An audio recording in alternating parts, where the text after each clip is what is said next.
వరంగల్ రెవెన్యూలోని లోపాలు అక్రమార్కులకు ఆసరాగా మారుతున్నాయి. నకిలీ డాక్యుమెంట్స్ ద్వారా అమాయక ప్రజలు భూములు చేజిక్కించుకొని ఇబ్బందులకు గురిచేస్తున్నారు. హనుమకొండ జిల్లా భీమారం రెవెన్యూ పరిధిలో సర్వే నంబర్ 520, 521, 522, 523, 524లో 8 ఎకరాల 20 గుంటల భూమిని 60 మంది సభ్యులు కలిసి 2004లో కొనుగోలు చేశారు. అయితే ఇదే భూమిని మరికొంతమందికి డబుల్ రిజిస్ట్రేషన్ చేస్తున్నారని బాధితులు ఆరోపిస్తున్నారు. నకిలీ సొసైటీ పేరుతో భూములు రిజిస్ట్రేషన్ ప్రయత్నాలు చేస్తున్నారని సంబంధిత అధికారులకు ఎన్నిసార్లు ఫిర్యాదు చేసినా పట్టించుకోవడం లేదని బాధితులు ఆవేదన వ్యక్తం చేస్తున్నారు. ఇదే అంశానికి సంబంధించిన మరింత సమాచారం వివరాలు మా వరంగల్ ప్రతినిధి రాము అందిస్తారు. వరంగల్లో భూ అక్రమార్కులు రెచ్చిపోతున్నారు. రెవెన్యూలో ఉన్న చిన్న చిన్న లోపాలు ఆసరాగా చేసుకొని సామాన్య ప్రజలను ఇబ్బంది గురిచేస్తున్న పరిస్థితి. ఇప్పటికే నగర వ్యాప్తంగా రోజు ఏదో చోట భూమి పంచాయతీలు, పోలీస్ స్టేషన్ చుట్టూ, కలెక్టర్ ఆఫీస్ చుట్టూ నిత్యం జరుగుతున్న పరిస్థితి. తాజాగా భీమవరంలోని 520 నుంచి 524 సర్వే నెంబర్ మధ్యలో 8 ఎకరాల 20 గుంటలకు సంబంధించి ఒక వివాదం ఏర్పడింది. దీనికి సంబంధించి ఇప్పటికే ప్రజలు మేము పైసా కూడబెట్టుకొని భూమి కొనుగోలు చేశాము, మాకు అమ్మిన భూమిని కొంతమంది వ్యక్తులు మళ్ళీ వేరే వాళ్ళకు డబుల్ రిజిస్టర్ చేసే ప్రయత్నం చేస్తున్నారని చెప్పేసి ఇప్పటికే పలుమార్లు కలెక్టర్కు అధికారులకు ఫిర్యాదు చేసిన పరిస్థితి. కానీ ఇప్పటికీ వాళ్ళకి ఏమాత్రం న్యాయం జరగడం ఈ రోజు ఇక్కడికి వచ్చి ధర్నా నిర్వహించిన పరిస్థితి. అసలు వీళ్ళు ఎక్కడి నుంచి వచ్చారు, వీరు ఈ ల్యాండ్ ఎప్పుడు కొనుగోలు చేశారు, పూర్తిగా ఎంతమంది దీంట్లో సభ్యులు ఉన్నారు వాళ్ళని అడిగి తెలుసుకునే ప్రయత్నం. సార్ నమస్తే అండి, చెప్పండి పూర్తిగా మీరు ఈ భూమి ఎప్పుడు కొనుగోలు చేశారు, దీనికి సంబంధించిన విశేషం ఏంటి? ఇక్కడ 2004 నుండి 6 సంవత్సరంలో కొనుగోలు చేసినామండి. ఇది 520 నుంచి 24 సర్వే నంబర్ వరకు అందులో బై నంబర్లు అన్నీ కలిపి ఒక 75 ప్లాట్లు మాకు రిజిస్ట్రేషన్ చేయబడ్డాయి. అందరు వేరు ప్లాట్ అందరికీ కలిపి ఇలా 67 మంది మేము అందరం ఏకమయ్యి ఒక ఒక అది వాట్సాప్ ప్లాట్ఫామ్ ఏర్పాటు చేసుకొని దూరం ప్లేస్లో ఉన్నాం అందరం.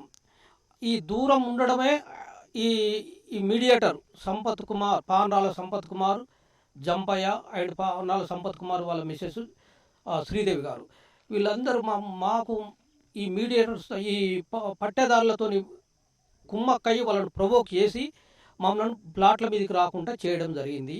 వీరే కారకులు మొత్తం దీనికి. అయితే వీరి మీద కూడా వీరి చేసే చర్యలకు మేము ఎఫ్ఐఆర్ కూడా బుక్ చేయించాము. మేము పోలీస్ స్టేషన్కి వెళ్తే వాళ్ళకు కూడా ధన్యవాదాలు.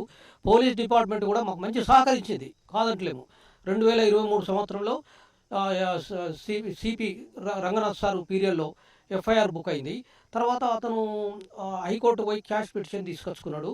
ఈ విధంగా జరిగింది.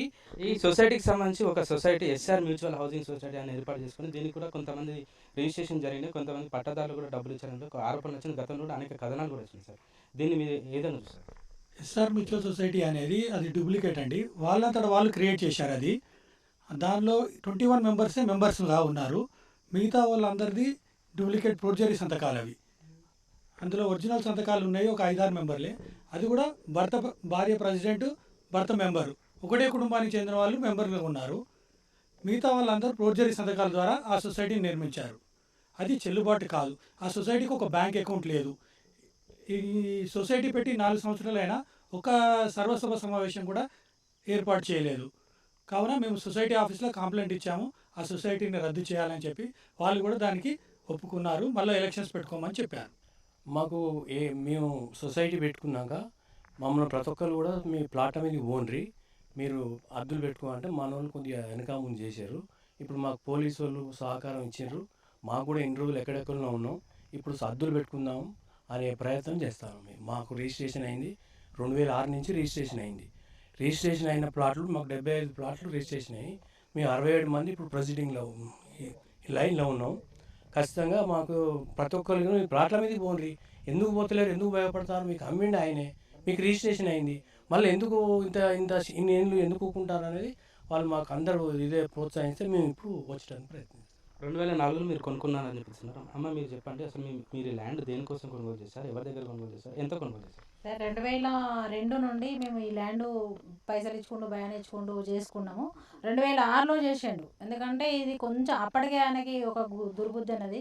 పట్టేదారులు వేరు, ఆయన జీపీఏ చేసుకున్నాడు. కొంతమంది 34 మందికి 54 మందికి ఏమో పట్టేదారులతో చేయించండు.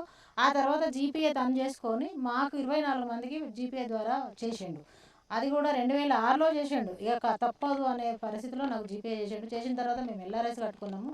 2015లో ఎల్ఆర్ఎస్ కట్టుకున్నాము. ఎల్ఆర్ఎస్ కట్టుకున్నాం కదా అని చెప్పేసి నేను కాంపౌండ్ వాళ్ళు 5 ఫీట్లు ఎత్తు పెట్టి గేట్ పెట్టి తాళం వేసుకున్నా. 2 నెలలకు వచ్చి పడగొట్టిండు. ఎవరు పడగొట్టిందని ఇంటి మీద పోయి గొడవ చేసినాం. చేస్తే ఏమంటాడంటే అది అసైన్ ల్యాండ్ గవర్నమెంట్ వాళ్ళు కొట్టుపడేసిందని చెప్పేసి అన్నారు. అంటే నేను ఎంఆర్ఓ గారికి వీళ్ళందరికీ ఫోన్ చేసి అడిగితే లేదమ్మా అది మేము కొట్టేదని చెప్పేసి అన్నారు. ఏం సార్ అంటే తర్వాత చూద్దాంలే అని చెప్పేసి ఇట్లనే మభ్య పెట్టుకుంటూ వచ్చిండు. 2019లో ఇది ఎప్పుడైతే నేను కట్టినామో అప్పుడు సొసైటీ అనే దాని మీద వీళ్ళందరితో మమ్మల్ని అందరినీ కూర్చోబెట్టి ఎక్కడెక్కడ సంతకాలు తీసుకొని ఒక సొసైటీని ఏర్పాటు చేసి అందులో మెంబర్స్ అనేది వాళ్ళ ఫ్యామిలీ మెంబర్సే. బామ్మర్ది భార్య, బామ్మర్ది తన భార్య, జంపయ్య అనే ఇంకొక క్యాండిడేట్ను అలా పెట్టుకొని ఒక సొసైటీ అనేది ఏర్పాటు చేసుకున్నాం. ఆ సొసైటీ ఏర్పాటు చేసుకునేటప్పుడు ఏం చేసిండంటే మేమేమనుకుంటాను అంటే మాకు భయభ్రాంతులు అయిపోతున్నాయి. పైసా పోగు చేసుకొని పిల్లల పెళ్ళిళ్ళకు భవిష్యత్ అవసరాలకు ఉపయోగపడుతుందని చెప్పేసి భూమి కొనుగోలు చేస్తే ఇది కాస్త నకిలీ డాక్యుమెంట్స్తో సృష్టించి అది వేరే వాళ్ళకి విక్రయించే ప్రయత్నం చేస్తున్నాను. గత కొన్నేళ్లుగా కోర్టు చుట్టూ అధికారుల చుట్టూ తిరుగుతున్నా కూడా మాకు ఎలాంటి ప్రయోజనం లేదని ఒక మహిళ అయితే ఇప్పటికే తన భూమి కాస్త తన కూతురికి కట్నం కింద ఇచ్చింది. ఇప్పుడు ఆ భూమి ఎటు కాకపోవడంతో అల్లుడు కూడా వదిలేసే పరిస్థితి ఉంది. అతను తీవ్రంగా వేధిస్తున్నానని చెప్పేసి ఆవేదన వ్యక్తం చేస్తున్న పరిస్థితుల్లో ఇప్పటికైనా అధికారులు ఈ క్షేత్రస్థాయిలో పరిశీలన చేపట్టి ఇక్కడ ఏదైతే సర్వే నిర్వహించి పూర్తిగా హద్దులు ఏర్పాటు చేసి ఈ సర్వే నెంబర్లో వీళ్ళకి పూర్తిగా ఎంత భూమి ఉంది, ఏ రకంగా ఈ భూమి కొనుగోలు చేశారు, పూర్తిగా ఒక నిర్ధారణ చేసుకొచ్చి బాధ్యులకు న్యాయం చేయాలని చెప్పేసి వాళ్ళు వేరుకుంటున్న పరిస్థితి. కెమెరా పర్సన్ భిక్షపతు రాము, మెగా టీవీ, వరంగల్.